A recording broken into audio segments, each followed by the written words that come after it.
ముందుగా రాఘవేంద్రరావు గారిని మాట్లాడవలసిందిగా కోరుతున్నాం అండి. ఇందులో యాక్ట్ చేస్తున్నారు ఇంకెవరైనా టెక్నీషియన్స్ కానీ ఎవరైనా ఉంటే దయచేసి పైకి రండి. అందరికీ నమస్కారం. ముఖ్యంగా డైనమిక్ మీడియా అండ్ ప్రెస్కి వెల్కమ్. డైనమిక్ అని ఎందుకంటే ఈ మధ్య న్యూస్ చూడటం అనేసి ఎక్కువ సినిమాలు రిలీజ్ అవుతున్నాయి కాబట్టి ప్రీ రిలీజ్ ఈవెంట్స్ అని Q&A అని చాలా వస్తున్నాయి.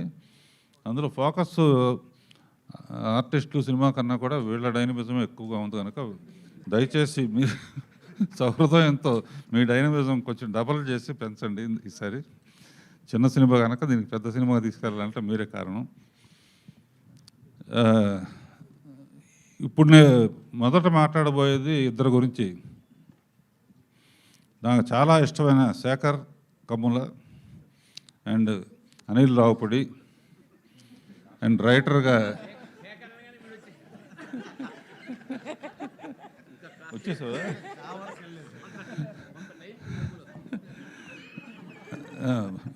రవి. మీ ఇద్దరి కోసం ఇది, శేఖర్కి నీకోసం. నేను కొంచెం బిజీగా ఉన్న రోజుల్లో, అంటే బిగినింగ్ 25-30 సినిమాలు తీస్తున్న రోజుల్లో నడుము నొప్పి ఎక్కువ ఉండేది. సరే, అన్ని దేశాల్లో, ఇండియాలో కాకుండా అన్ని దేశాల్లో ఎక్కడికి వెళ్ళినా ఫస్ట్ డాక్టర్ ఎవరు, నడుము నొప్పి ట్రీట్మెంట్ ఏంటి అంటే అతి కష్టం మీద అన్ని దేశాల్లో వచ్చినప్పుడు రెస్ట్ తీసుకుంటున్నారు కదా, రెస్టే తీసుకోండి అంటున్నారు. రెస్ట్ తీసుకుంటే ఫుడ్ ఎట్టా వస్తుంది? వాళ్ళకంటే కూర్చుని పని చేసినా డబ్బులు వస్తాయి డాక్టర్స్కి. సరే, అమెరికాలో చాలా ఫేమస్ డాక్టర్ అని చెప్పి ఆయన దగ్గరికి వెళ్ళాం. అంటే ఆయన అపాయింట్మెంట్ దొరకాలంటే 1 రోజులు 2 నెలలు పడుతుంది. నాకు తెలిసిన వాడి ద్వారా రికమెండేషన్తో శేఖర్ అండ్ అనిల్ ఆయన మొత్తం టెస్ట్ చేశాడు. చేసిన తర్వాత డైరెక్టర్ అంటే ఏం చేస్తారు అంటే, సినిమా డైరెక్ట్ చేస్తామండి, కార్డు లాస్ట్లో పడుతుంది అని చెప్పి. అది కాదు నేను చెప్పేది, స్టోరీ ఎవరు సెలెక్ట్ చేస్తారని. డైరెక్ట్ నేనేనండి. డైలాగ్స్ ఎవరు సెలెక్ట్ చేస్తారు? నేనేనండి. మ్యూజిక్ ఎవరు సెలెక్ట్ చేస్తారు? పాటలు ఎవరు సెలెక్ట్ చేస్తారు? నేనేనండి.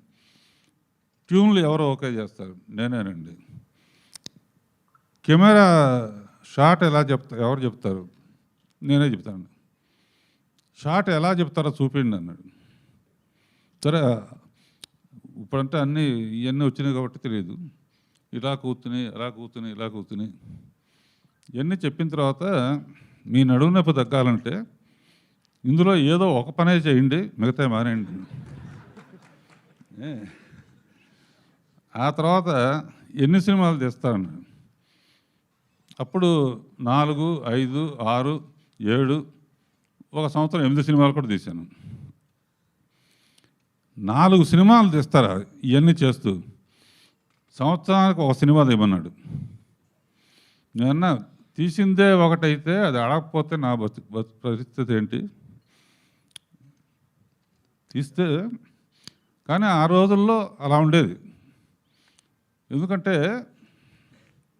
నేను ఒక సినిమా తీస్తుండగానే నెక్స్ట్ పిక్చర్కి కృష్ణ గారి డైరెక్షన్లోను, ఆ నెక్స్ట్ పిక్చర్ సోమవారి డైరెక్షను, తర్వాత ఆ నెక్స్ట్ పిక్చర్ రామారావు డైరెక్షను, ఇట్లా వరుసగా పిక్చర్ ఫెయిల్ అయినా లేకపోయినా కూడా అవి కంటిన్యూ అవుతూ ఉండేవి.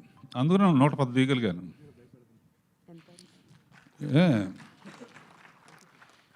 ఇప్పుడు వీళ్ళిద్దరి విషయం చెప్తాను. నేను అప్పుడప్పుడు అనుకుంటాను, వీళ్ళు 2 ఏళ్ళకో సినిమా 3 ఏళ్ళకో సినిమా తీస్తారు ఏమిటి అని ఆలోచిస్తే, వీళ్ళ సినిమా కోసం జనం వెయిట్ చేస్తారు.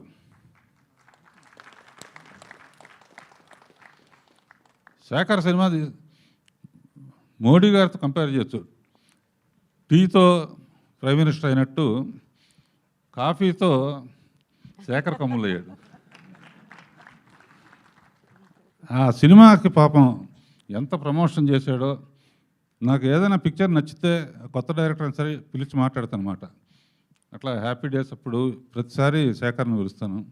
సచ్ ఏ వండర్ఫుల్ డైరెక్టర్, సినిమాని ఇలా కూడా తీయొచ్చు అని చూపించిన డైరెక్టర్. అందునే పర్టికులర్గా వీళ్ళు 3 ఏళ్లకు ఒక సినిమా తీసినా కూడా శేఖర్ ఎప్పుడు తీస్తాడు సినిమా అనే ఆడియన్స్ కోట్ల మంది ఉండటం అనేది మీ అదృష్టం అమ్మా. నాలాగా ఫాలో అవ్వకండి. అలాగే మన అనిల్ కూడా ఒక పటాస్ అని ఒక ఇన్స్పెక్టర్ సినిమాతో మొదలుపెట్టి భగవంత్ కేసరి అని వాళ్ళ బాబాయ్ బాలకృష్ణ వరకు వచ్చి ఇప్పుడు చిరంజీవిని దాటి ఎక్కడికి వెళ్తాడో తెలియదు. మేమందరం కూడా అనిల్ ఫోన్ చేసి అనిల్ నవ్వించవయ్యా 3 నెలలకు సినిమా తీయి అని అడిగే పరిస్థితి తీసుకొచ్చాడు. సో వాళ్ళ డైరెక్టర్స్ వాల్యూ ఎలా ఉందంటే వాళ్ళ సినిమా కోసం జనం ఎదురు చూస్తున్నారు. అది మేమందరం చేయలేకపోయిన పని మీరు చేశారు. మీ ఇద్దరికే కంగ్రాచులేషన్స్. అట్లాగే మన బివిఎస్ రవి, అతను చిన్న ఆర్టిస్టులు కాడి నుంచి పెద్ద ఆర్టిస్ట్ చిరంజీవి వరకు రోజు ఎవరింట్లో ఉన్నామంటే చిరంజీవి ఇంట్లో అంటాడు, ఓ రోజు నాని ఇంట్లో అంటాడు, ఓ రోజు ఇట్లా అందరికి అండగా ఉండు తను సినిమాలు తీశాడు. ఇంకా మంచి సినిమాలు తీయాలని ఆలోచిస్తున్నాను. నెక్స్ట్ ఇది మ్యాంగా మీడియా ద్వారా దొరుకుతుంది కనుక రాము. సరే, కొత్త వాళ్ళని పరిచయం చేయటం ఎప్పటి నుంచో నాకు ఇష్టం. అన్నిటికన్నా సినిమా సక్సెస్ కన్నా కూడా జీవితంలో కొత్త వాళ్ళని పరిచయం చేయటం. విక్టరీ వెంకటేష్ కానీ, మహేష్ బాబు కానీ, అల్లు అర్జున్ కానీ, వాళ్ళ హనుమాన్ ఒక చైల్డ్ ఆర్టిస్ట్ 100 సినిమా చేసిన అతను హనుమాన్గా ఎదిగాడు. మొన్న శ్రీలీల అండ్ రోషన్ హీరోయిన్లు అయితే కుప్పలు అనుకోండి. ఇలా కొత్త ఆర్టిస్టులని కొత్త డైరెక్టర్స్ని ఇంట్రొడ్యూస్ చేయడం చాలా ఇష్టం. ఈ మధ్య ఒకసారి ఓటీటీలో చూస్తూ ఉంటే మా శేఖర్ తీసిన పంచతంత్ర కథలని ఆహాలో చూశాను. అద్భుతమైన ఫోటోగ్రఫీ ఎవరు అనుకున్నాను. అతనే అన్నాడు. డైరెక్టర్ ఎవరు? అతనే. కథ ఎవరిది? అతనే. డైలాగ్స్ ఎవరు? అతనే. వెంటనే పిలవండి అన్నాను. కథ చెప్పాడు. కథ చెబితే వెంటనే చెక్కు రాసి వెంటనే ఇచ్చేసాను, ఈ సినిమా నువ్వు తీస్తున్నావు అని. ఇతను ఆశ్చర్యపోయాడు. పూలు పళ్ళు వాడుకున్నాయన బెలూన్ కోసం ఎందుకు తీస్తున్నాడు సినిమాని.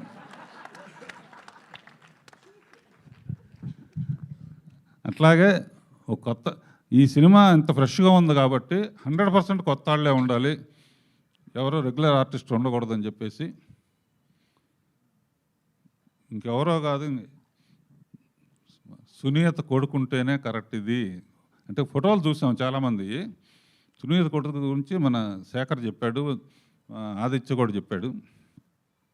పిలిచాను, క్యారెక్టర్ బాగా సూట్ అవుతాడని చెప్పి సునీతని. తర్వాత హీరోయిన్ కూడా కొత్త అమ్మాయి అనుకుంటే భావన దాక్కోవద్దు. నా దృష్టిలో ఈ అమ్మాయి సావిత్రి అంత నటన ఉంది. సినిమా చూస్తే అర్థమవుతుంది. ఎందుకంటే స్టేజ్ నుంచి వచ్చింది, ఎంతో కమిట్మెంట్, రిహార్సల్స్ చేస్తుంది, ఇది చేస్తుంది, అది చేస్తుంది. సరదాగా శ్రీలీలని బుక్ చేయకముందు రిహార్సల్స్కి రమ్మంటే కూడా వచ్చి పనిచేసింది. అంటే నటన అంటే అంత ప్యాషను, అంత అద్భుతంగా చేసింది. ఈ సినిమా చూస్తే మళ్ళీ అసలు హెవీ డ్రామా కానీ గ్లామర్ కానీ రెండు కావాలంటే ఈ అమ్మాయి. తర్వాత మహాదేవ్ అండ్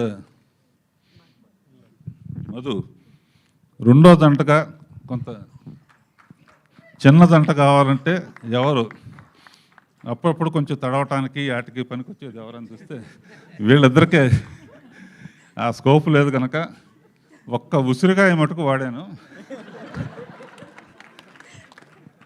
సో మిగతా మా సాహితీ కానీ మిగతా అందరూ ఎంత అద్భుతంగా చేశారంటే, మీ పేర్లు మర్చిపోయానమ్మా. అందరూ చాలా రియలిస్టిక్గా అనమాట, చాలా రియలిస్టిక్గా ఉంటుంది సినిమా అంతా కూడా. ఇది చూడండి చూడండి చూడండి అన్నా కూడా చూస్తారో తెలియదు, అయినా ట్రై చేస్తున్నాను. సరే, భరణి గారైనా ఉంటే బాగుంటుంది, ఈ బుక్కుల గురించి మాట్లాడటానికి ఎవరు మాట్లాడితే బాగుండదు అని చెప్పి. తర్వాత ఈ కొల్లాపూర్ అని బాగా ఇంటీరియర్ విలేజ్లో తీసాం.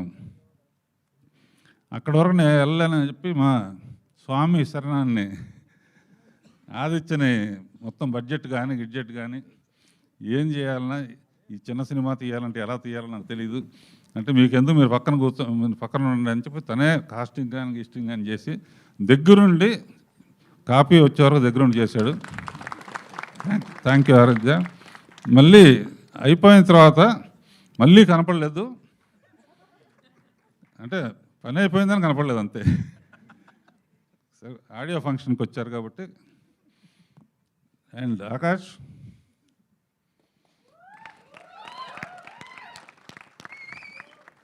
ఇతను సునీతకేమో కొడుకు, నాకేమో బాధ్యత. నేను ఇంట్రడ్యూస్ చేసిన వాళ్ళందరూ మంచి పొజిషన్లో ఉన్నారు. ఎట్టి పరిస్థితుల్లో ఇతను కూడా చాలా మంచి పొజిషన్లో తీసుకెళ్ళాలని కొన్ని సీన్లు అవసరమైతే రీషూట్ చేసి చాలా ఎక్స్ట్రాడినరీగా పర్ఫామ్ చేస్తాడు. చాలా బాగా చేశాడు కూడా సినిమాలో కూడా. అంటే ఈ క్యారెక్టర్కి ఇతను తప్ప ఇంకెవరో సూట్ అవ్వరు, ఎవరు చేసినా కూడా ఈ సినిమా ఆడదు అన్నంత న్యాచురల్గా చేశాడు. And all the best Akash. And Sunita, ఇలాంటి కొడుకునిచ్చినందుకు. పాడుతూ ఉండగా పుట్టుంటాడు కనుక చాలా చక్కగా యాక్ట్ కూడా చేశాడు. అండ్ ఎవరినైనా మర్చిపోతే సారీ. ఇందులో హారిక, ఇంకో అమ్మాయి పేరేంటమ్మా, సాహితి, సునీత కలిసి టైటిల్ సాంగ్ పాడారు. మా కాస్ట్యూమ్ డిజైనర్, మా ఎడిటర్ అందరూ. And music Sandy. ఇతను ఫస్ట్ టైము బింబిసారాలో కీరవాణి గారి దగ్గర వయలినిస్టు పెద్ద హిట్ సాంగ్ పాడిచ్చాడు. ఏం పాట అది? అడగలే, నీతో ఉంటే చాలు. అండ్ మంచి వయలినిస్టు. ఇతనికి first time music director chance ఇచ్చాం. కొన్ని కారణాల వలన అమెరికా వెళ్ళాడు. అప్పుడు వెంటనే తెలంగాణ బ్యాక్గ్రౌండ్ కనుక బొబ్బిలి పిలిచి మ్యూజిక్ చెప్తాం. అతను కూడా అద్భుతంగా చేశాడు. శ్రీలేఖ కొంత చేసింది. అందరికీ థ్యాంక్స్. ఎవరు నేను మర్చిపోయి ఉంటే క్షమించండి. ఇప్పుడు శిరాస్త్రి, ఇతను రామ్ గోపాల్ వర్మకి రాయగలడు, రాజమౌళికి రాయగలడు, రాఘవేంద్రరావుకి రాయగలడు.